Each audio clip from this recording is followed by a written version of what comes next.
Hi friends, welcome back to another video. This video is gonna be a chatty one. I'm gonna give you some pregnancy updates. I want to talk about some things that I've been experiencing as a third-time mom, and I also want to talk about experiencing the Canadian healthcare system as a new immigrant. So if you're interested in that, stay tuned and let's get right into it. So for a bit of background, so you guys understand where I'm coming from, my name is Linnell. Nice to meet you if you're new. And I am a new immigrant. My husband and I, our family, we immigrated from St. Lucia, which is a Caribbean country, a developing country, about 6 or 7 months ago, and we moved to Canada as permanent residents. So not temporary residents, as permanent residents, which makes a difference, and we'll get into that a little later. But this is technically my 4th pregnancy. I had a miscarriage earlier. I was gonna say this year, but it's 2025 now, so last year I had a miscarriage. So this will be my 3rd baby, even though it's my 4th pregnancy. So I'm G4 P2. Another thing for context is that I am a doctor by profession. My husband is also a doctor by profession, and I worked in the OBGYN department a couple of years back home. So I'm very familiar with like prenatal care and obstetric care and all of that. So it has been interesting, like just, you know, experiencing the healthcare system for myself. So let's get right into it. Now that you know a little bit about me, you can tell me a little bit about yourself in the comments below. Are you pregnant? Are you expecting? Is it your first baby? Is it your second, your third, etc.? But this is the second trimester update. I'll have my first trimester linked in the description box below if you're interested in how first trimester went. But second trimester has been A+. First trimester for me is never nice. This time around was very different. So in my first two pregnancies, I was very sick. I got a lot of nausea, and vomiting wasn't a thing unless I skipped a meal. So like if I took too long to eat a meal, when I finally did it, I would throw up. But I didn't like just throw up just like that. It was usually provoked. This time around, I did not have a lot of nausea, and I did not have a lot of vomiting. I think I probably threw up like 3 times the entire first trimester, and one of that time it was provoked. I think I was brushing my teeth and probably went a little too deep, and then it provoked like a vomiting episode. But haven't had much vomiting at all. What I did have was upset stomach, which was interesting. It was different from the first two. So now that I'm in the second trimester, I feel much better. All of that is gone. The only thing that still lingers is that if I take too long to eat, then I do start to feel a little not upset, just upset. I don't know, not like nausea or like I want to vomit, but I just don't feel right if I don't eat on time. So I still have to be very consistent with my meals. One of the things that I have definitely experienced in this second trimester is heartburn. I get a lot of heartburn. So with my girls, I did get a lot of heartburn, but it was mostly like towards the end of the 3rd trimester. So it was very surprising to me when I started experiencing a lot of heartburn like in the 2nd trimester. In fact, my husband is out of the house right now getting me Tums, because like I literally take 2 tablets every night at bed. And I know that there are non-pharmacological ways to deal with heartburn, like eating smaller meals, avoiding like spicy foods and citric foods, etc, etc. And I think I try a lot to do that, but it just hasn't helped very much. So currently I feel good, energy level is good, but a lot of heartburn. I also have a lot of pubic pain. So you know that region where your 2 pelvic bones, they fuse? The fusion between the 2 bones is more like cartilage, and then during your pregnancy they kind of soften up so that your hip opens up a little bit to make some space for the baby. Well, for me, it has been really painful. Thankfully, it's not constant. It's not like throughout the day, like every day I'm in pain. Thankfully, that's not been the case. I just get a lot of pain at night. So lying down seems to provoke it a lot. So whenever I'm lying down, that hurts. And if I'm walking for an extended period, it also gets very painful. And if maybe I stretch a little too much, so I cannot do long steps, cannot do jumping or running or any of those things, and I cannot walk for long periods of time, otherwise it will produce a lot of pain. I know that's expected.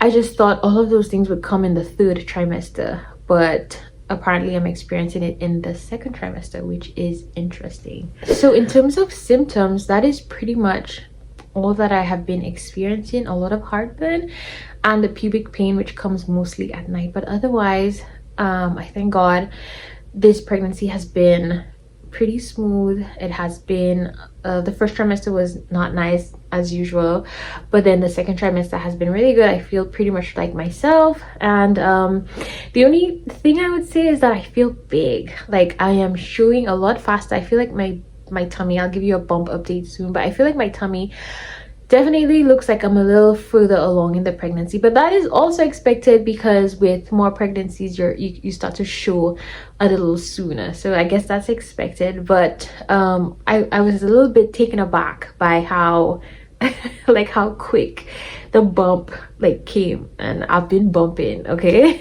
That was surprising. I can start to feel kicks. We did our anatomy scan when I was about 19 weeks, and by the grace of God, everything looks well. Baby's measuring well. They found no congenital abnormalities or defects, so that has been very reassuring. They did find an anterior placenta, which I kind of suspected because I started feeling kicks, I would say like about 18, but it was very subtle and it wasn't every day.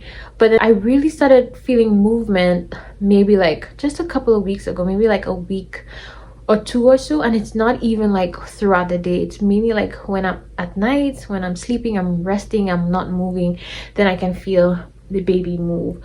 So I suspected that I had an anterior placenta. So an anterior placenta just basically talks about the position of where the placenta inserted itself into the uterus, and it can be anterior or it can be posterior. So just imagine if you're lying on your back and this is your little belly, the placenta could be attached here, which would be in front of your abdominal muscles. So if the baby's kicking and moving, like it just has to go through, that movement has to go through a lot more body parts for you to feel it, and so it can be a little more difficult to feel.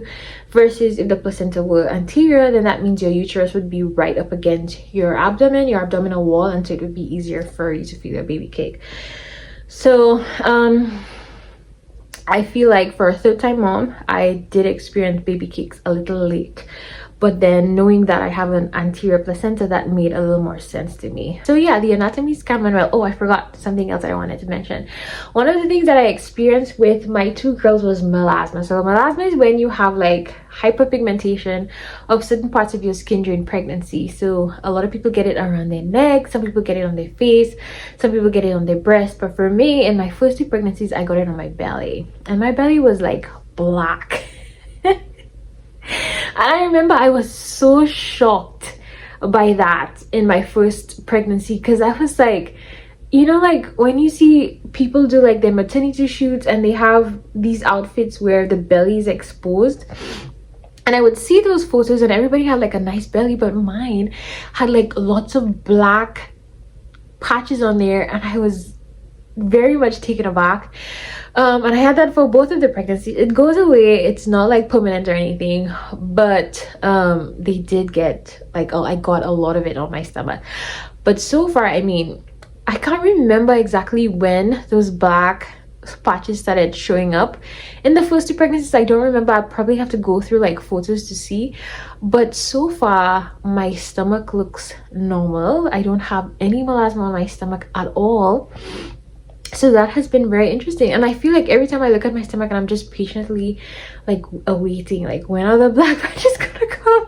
But so far I haven't gotten any. In terms of stretch marks, I don't really care. I had stretch marks before I had babies. I had more stretch marks when I had my first, and even more when I had my second. So at this point, I don't even care about stretch marks. I do use jojoba oil on my stomach twice a day, in the morning and the night. Why? Does it do anything? I don't know. I don't care. It just makes me feel better, like I'm doing something. But really truly, if the stretch marks appear, I don't care. I don't care. I will say that it does bother me a little more postpartum. When your belly is nice and stretched because of the baby, it doesn't look really bad. But I feel like when there's no more baby in there, your belly's, you know, like starting to come down, and then the skin is a little loose and you can see the stretch marks a little more, it might bother me then. But for now, it's fine. That has been my experience so far. The only other thing that I would add is that I started working out again, and that has made such a big difference for me. And if I had to encourage any pregnant woman, please like get some form of exercise into your routine. I know it can be hard. Sometimes you just don't feel well, sometimes you just don't have the energy. But when I started getting a little bigger, one of the things that I started noticing was how out of breath I was. Like, it's scary. Like, it feels like I'm gonna die. Like my chest hurts, it gets tight, and I feel like I cannot breathe. And I was like, no. Because so like in high school, I was an athlete back in high school. I did high jump, I sprinted, like I took part in the pentathlon. Like, I was very active all throughout high school, and up until I would say like my first year of medical school, I was very active. And so like I'm not used to climbing up just one set of stairs and feeling like I'm gonna die. I'm not even exaggerating. Like, the way that I felt after climbing a set of stairs was ridiculous. And I was like, and this happened with the first girl and the second girl, because back then I worked full-time, like more than full-time. I was working like 50-60 hours a week while pregnant because I was a doctor. And so it was really hard for me to find the energy to be pregnant, to take care of my kids and work out. So I did not work out, and I really felt it. I felt really weak during the pregnancy, and I had a long way back up postpartum. And so like this pregnancy, I decided this is not gonna be me. Like, I'm not gonna feel like I'm gonna die after walking up a simple flight of stairs. And so I've really made an effort every single day. I've been doing strength workouts. I'm also trying to do 10,000 steps a day, which is impossible. I don't know how people do 10,000 steps a day. Oh my gosh, it's a lot. It's a lot more than I thought. So for now, I brought it down to like 5,000. So in addition to my strength workout in the morning, I'm trying to do like 5,000 steps. So by either going for a walk, or sometimes I will hit the rec center. That doesn't happen very often, but it is a goal of mine to hit the rec center at least once, twice a week to get some steps in. But that has made a tremendous difference in how I feel. I can walk up the stairs now, and even if I'm bigger than when the breathlessness started, I feel so much better. I remember like just carrying things used to like really put a lot of strain on my heart with the extra weight of myself and then whatever I was carrying. But now, with a couple of weeks into like working out consistently, I feel so much better. So that has made a very big difference for me, and I would highly encourage you. I have also been working on my diet. I'm definitely not somebody who gets like pregnancy cravings. You know, like how you just, I'm the type of person that gets like I imprint on stuff. So I don't get pregnancy cravings, but I have like this imprintation where if I'm scrolling through Instagram or Facebook or something and I see something, like I have to have it like right then. So like I'll be scrolling and I'll see like cookies, and I'm like, oh my god, I need cookies, I have to make cookies. And I like have, like I feel like this intense desire, like I have to have cookies. Or like I'll see the other time I made a pasta dish because I was scrolling Facebook and I saw this lovely pasta ground beef one pot dish thing, and I just felt like I had to do it, and then changed up my meal plan, and that's what we did for lunch. But so like I don't have like cravings per se, but I definitely have like this imprintation on things that I see randomly on the internet.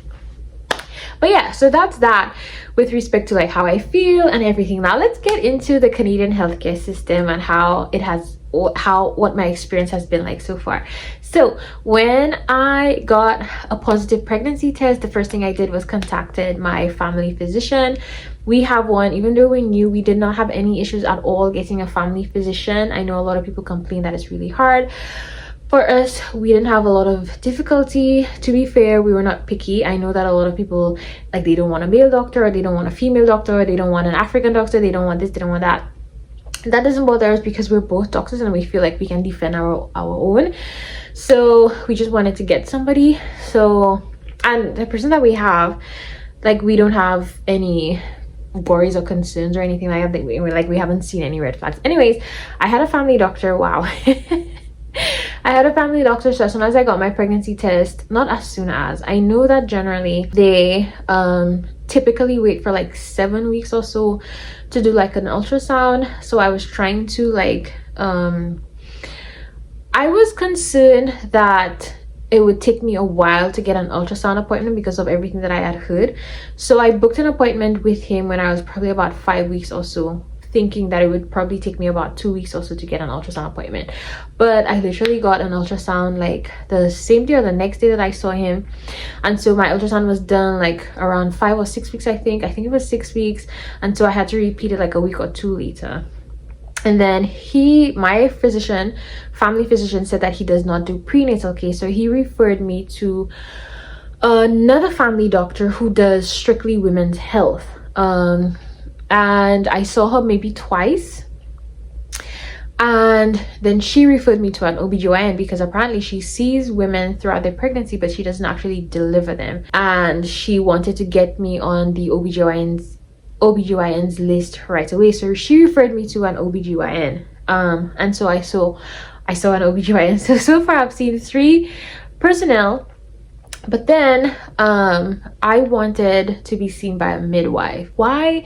Because back home you're taken care of by an OBGYN. You can be taken care of by a nurse or a family physician, but I personally saw OBGYNs. But then when you go to the hospital to give birth, you're attended to by a midwife unless there's a complication where like a doctor takes over. So both of my births were attended by midwives. I love them.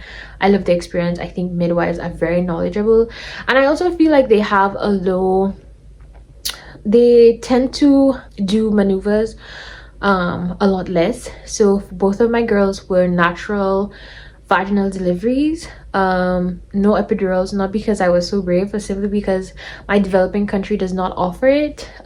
You can get an epidural at a private hospital, but it costs like thousands and thousands of dollars. But a natural delivery is free for most persons who pay like a monthly contribution to healthcare. So most people get a natural delivery whether they want to or not.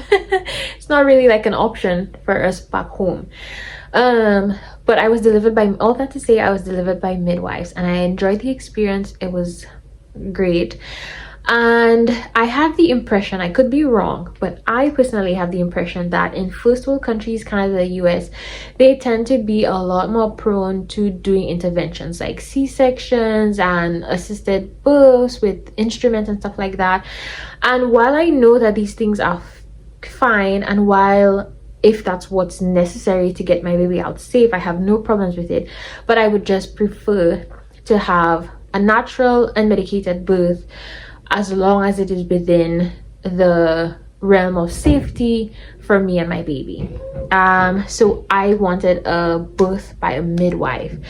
But here, either you're seen by an OBGYN all the way through and then they deliver you, or you're seen by a midwife all the way through and they deliver you. So I couldn't be seen by an OBGYN and then have a birth at with a midwife. So I decided to cross over with a midwife. And apparently here in Canada, or at least in Edmonton, the ratio of like pregnant people to midwives is not a lot, so it can be very difficult to get a midwife. I did not know that. In fact, I didn't even know the process of like how you were to get a midwife or anything like that. But thankfully a sweet subscriber reached out to me and was like, hey, I had a really great midwife, I'm sure you love her, here's her contact information, reach out. And I did, and I got through. So thank you so much if you're watching this, I really appreciate it. So currently I'm seeing a midwife, so this is my 4th practitioner that I'm seeing in this pregnancy. My plan is to continue seeing a midwife, and I don't plan on switching over. We have met twice so far, and so far I feel completely fine. Again, one of the reasons is because I feel like I'm very knowledgeable in that area, so I feel like I can defend myself and, you know, like advocate for myself and my baby. So I've loved her so far. But if you are interested in getting a midwife, you have to go online and there is a, I can't remember exactly what's the site, I'll have it in the description box below, but it's a, I think it's a midwifery association. You click on there, you navigate to wherever it says to apply for a midwife, you submit all your information, and then you know those like they're different like midwives company, like they have like different companies and stuff, they reach out to you and then you set up a meeting or whatever. So it's pretty much that simple. You just apply online. However, there is a wait period, so most people like get on a midwife like as soon as they find out they're pregnant, if that's the way that you want to go. Luckily my midwife does home births, she does hospital births, and I think there's also like a birth clinic or birth center. I personally feel more comfortable in a hospital. My husband as well feels more comfortable in a hospital. I think a home birth sounds really nice, but I just know how quickly things can go wrong during delivery for both mommy and baby, and I would much prefer being at a hospital. So even if I'm doing midwifery care, I am definitely giving birth in the hospital. But in terms of finances, I have not had to pay for anything. So far I've had 3 ultrasounds. I have seen 4 different primary care providers. All of those visits are free and will continue to be free. Canada offers free healthcare services, so that's expected once you are a permanent resident or a citizen, of course. And I think, I'm not sure, but I think there are some provinces that offer those healthcare services to some temporary residents, like if you're a student or something like that. I'm not sure, don't quote me, I could be wrong, I could be very wrong, but for a permanent resident you definitely qualify for free healthcare services.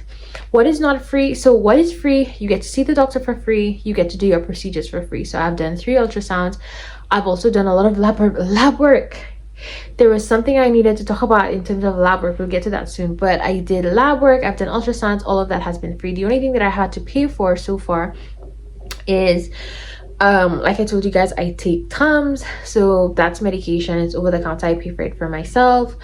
I would have had to pay for prenatals, although I heard you can get free prenatals. I don't know, but I came up with prenatals because I had a miscarriage and everything. I was, you know, expecting to be pregnant, so I had prenatals. I didn't have to take any of that, I didn't have to buy that.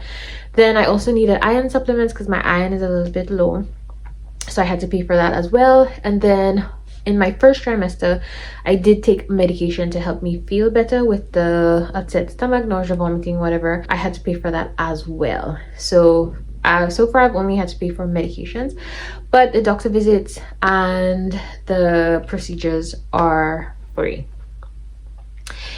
So let's talk about something interesting. So if you know anything about pregnancy, you know that your blood type is very important. You are either positive or negative. You can be AB, or positive or negative. But in pregnancy, what matters is whether you're positive or negative. So my entire life I have always been known to be rhesus positive, but interestingly, when I came to Canada and I did my blood type, they declared that I was rhesus negative. So I remember in medical school when they were teaching us about the concept of blood types, I opted to get my blood type done. I think I was like a few of the students, because a lot of them were afraid of being pricked, but I was super interested. It was super cool. I thought it was super cool. So I got pricked, and I remember she did my blood type, and I remember her being a little bit confused. Now, granted, I'm a doctor, not a lab technician, so I don't know all of the details in terms of like, you know, blood type and everything, but you know, it can either be reactive or not. And I remember she was saying that my reaction was very weak, which meant that it was like, are you positive or are you negative? She was I remember she was, now this was 10 years ago, so I can't remember exactly what happened, but I remember when she did my blood type, when she tried to do my blood type, she was like, it's neither here nor there, and it might probably require further testing or something like that, she had said. I just vaguely remember that, but it was not cut and dry when I did it way back when as a medical student in Cuba. Anyways, I went home. I expected that when I got home with my first pregnancy that I would be negative, but I was not. So I was treated as positive in my second pregnancy, and my miscarriage was very early. So you know, some people don't give the medication for an early pregnancy, but fourth pregnancy technically, and I'm being told that I am rhesus negative, meaning that for my non-medical people, it means that it's possible that the baby's blood can get into my system and create a reaction, and then that reaction can harm future babies. So they give you a medication to try to combat that. They give it to you at 28 weeks. Some places do an additional shot at 32 or 34 weeks, can't remember exactly when, but 30 something weeks, and then you're supposed to get another shot like within 3 days of delivery. So I thought that was very interesting. So I always thought I was rhesus positive, but now I'm rhesus negative. Now I have to be worried about like program shots and all of those kinds of things, which is interesting for me, at least, because I work in that school. But yeah, the only thing that I would say that has been interesting in terms of like when I compare the healthcare systems is that I feel like I'm not touched a lot. So like I told you guys, I have seen 4 different primary care physicians, and I've had like between all of them maybe like 6 appointments. 1, 2, 3, 4, 5, 6, 7 appointments. Actually, I've had 7 appointments among 4 primary physicians, and I was touched once in all of those 7 appointments. And when I say touched, I mean like examined.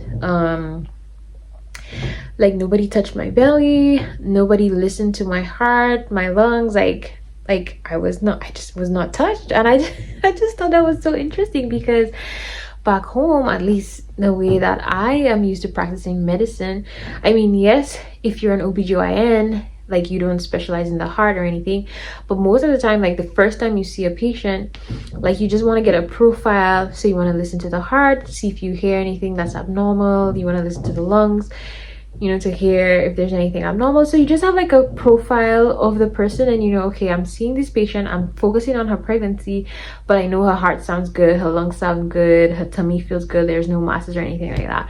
But I was never touched, like up until like my second appointment with my midwife. And I just thought that was so interesting. I was telling my husband, I was like, let's see if I will be examined today. I just think that's interesting. Maybe that's normal where you are from, but I studied medicine in Cuba, and they have very limited resources in terms of like doing blood work and doing like imaging and stuff. And so they diagnose from a very clinical standpoint. They examine you, they're always examining you, they use their hands a lot, their ears a lot. Like a physical examination is very important for the diagnosis for them. So I am used to touching my patients, like listening to their heart, their lungs, even if that's not what they came for, like just a quick, like what's going on. But that doesn't happen here often. Another thing that surprised me is that, like I was saying, when I back home, when you're pregnant, every single time I go for an appointment with my OBGYN, I get my blood pressure checked, I get my weight checked, and I get my urine checked. The urine, they check for protein just to get a head start if you're developing like preeclampsia, that kind of thing. Maybe it's a backward practice, like we're a developing country, I don't know, but I always thought that was standard practice. I should actually look it up. But here, so far, I get my blood pressure checked, and that's pretty much it. And only recently, and they check your fundal height, meaning how high your stomach is. Granted, it's not something that can be done like too early in the pregnancy, because when you're like 16 weeks, you can barely feel the uterus. So maybe that's why I was never checked. But I found it interesting that the first time my stomach was touched I was like 21 weeks. I just think that's interesting. So that's the only thing in terms of like the Canadian healthcare system. Otherwise, the other thing is that now I have the option. Now I can choose whether I want an epidural, whether I want laughing gas, whether I want a natural delivery, whether I want a water birth. And I think that is also interesting, and I have no idea what I'm gonna do. Like, I would love an unmedicated birth.